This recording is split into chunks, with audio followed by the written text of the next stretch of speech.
projeto integrador dos estudantes da Univesp. Imagina só, toda a ajuda, toda a comida que é doada com tanto carinho para quem mais precisa, correndo o risco de estragar antes mesmo de chegar na mesa de alguém. Hoje a gente vai ver a história de como uma ideia bem simples, junto com um pouquinho de tecnologia, evitou exatamente isso, salvando um monte de doações valiosas. Pode até parecer coisa de filme, mas a pergunta é bem real. Como é que um sensor minúsculo, um aparelhinho que cabe na palma da mão, pode ser a chave para proteger toneladas de comida? É exatamente isso que a gente vai desvendar agora. Bom, a nossa história começa com uma ameaça que ninguém via. Um problema que estava ali, quietinho, mas que colocava em risco o trabalho super importante de uma instituição de caridade. Então, vamos conhecer a Associação Beneficente Nossa Casa. Ela fica em Piracicaba, São Paulo, e é, sabe, um verdadeiro pilar para a comunidade. Eles dão um suporte fundamental, principalmente para os idosos. E uma das coisas mais importantes que eles fazem é justamente a distribuição de alimentos. E como acontece em muitos lugares, a gestão da despensa era feita na base da experiência, no olhômetro mesmo, sabe? O que ninguém imaginava é que o próprio clima da cidade, que é bem quente e úmido, era um inimigo silencioso, agindo contra eles todos os dias sem que percebesse. E aqui está o número que mostra o tamanho real do problema. 296. Guarda esse número. Ele representa o total de dias em que a comida estava de fato em perigo. Pois é, os dados históricos do clima mostraram uma coisa assustadora.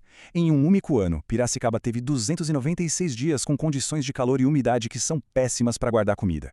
Pensa bem, isso é mais de 80% do ano, com as doações correndo risco de estragar. É muita coisa.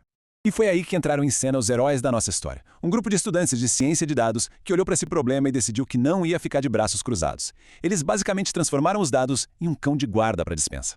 O plano deles foi super direto e, olha, genial na sua simplicidade. Primeiro, entender de verdade o tamanho do desafio. Segundo, instalar a tecnologia para ouvir o que o ambiente da despensa tinha para dizer. Terceiro, coletar esses dados. E por último, claro, analisar tudo para finalmente descobrir a verdade. A ferramenta que eles escolheram não foi nenhum bicho de 7 cabeças. Foi um sensor bem simples, um tal de termohigrômetro conectado no Wi-Fi. Essa sigla IoT, de Internet das Coisas, não é nada mais do que isso. Um objeto comum do dia a dia que se conecta na internet para mandar informações. Simples assim. E então, durante 35 dias, de hora em hora, o aparelhinho ia lá e registrava a temperatura e umidade. O resultado foi claríssimo. Os dados da vida real confirmaram a suspeita.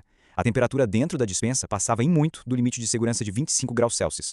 Mas só registrar o problema não era o suficiente, né? A equipe queria uma solução de verdade. E aí veio a grande ideia. E se, em vez de só olhar para o que já aconteceu, eles pudessem usar esses dados para prever o futuro? Para fazer essa mágica acontecer, eles usaram machine learning, ou aprendizado de máquina. Pensa nisso como se eles estivessem ensinando um computador a ser um homem do tempo super especialista, mas focado só em um cômodo. O computador aprende os padrões do passado para conseguir prever como o clima ali dentro da despensa vai se comportar no futuro. E a precisão disso foi impressionante. O modelo de machine learning que eles criaram conseguiu prever a temperatura com uma margem de erro de menos de 1 grau. Isso é quase o dobro da precisão de um método estatístico mais tradicional. E essa diferença, meu amigo, é o que separa agir a tempo de perder uma doação inteira. Ok, então eles já tinham os dados e o modelo de previsão funcionando. Faltava a parte final, criar a solução, uma ferramenta que o pessoal da nossa casa pudesse usar no dia a dia sem complicação nenhuma. E eles fizeram isso. Criaram um painel de controle online, um dashboard, que é basicamente uma tela que mostra tudo o que é importante de um jeito fácil de entender. O foco era ser simples, gráficos com cores, verde para seguro, vermelho para perigo. Tudo muito visual. Só que o pulo do gato não era só mostrar o que já tinha acontecido. O mais importante é que esse painel funcionava como uma janela para o futuro. Usando aquele modelo de previsão, ele avisava a equipe sobre os riscos antes que eles virassem um problema, dando tempo para eles agirem. E os benefícios disso foram imediatos, claro. A gestão da despensa deixou de ser no achismo e passou a ser baseada em dados concretos. O resultado, menos desperdício, um uso muito mais inteligente de recursos, como ligar um ar-condicionado só quando precisa e o principal, a certeza de que a comida doada vai chegar segura para quem precisa. Agora vamos dar um passo para trás e entender por que essa história que parece pequena, na verdade tem um impacto social gigantesco. Esse número aqui, 23,6%, representa a porcentagem de lares no Brasil que tem um morador com 60 anos ou mais e que passam por algum tipo de insegurança alimentar. É um número muito alto. E o trabalho da nossa casa ataca diretamente essa estatística alarmante. E essa frase, tirada da conclusão do próprio projeto, resume tudo perfeitamente. A tecnologia não foi só um brinquedo novo, ela se tornou a ferramenta mais eficaz que eles tinham para gerenciar riscos e garantir que a ajuda chegasse da melhor forma possível. No fim das contas, a história da nossa casa prova que a tecnologia, quando é usada com um propósito claro, com um objetivo humano, pode resolver problemas muito, muito reais. E isso deixa a gente com uma pergunta no ar, né? Que outros problemas aí perto da gente poderiam ser resolvidos com uma boa ideia e um pouquinho de dados?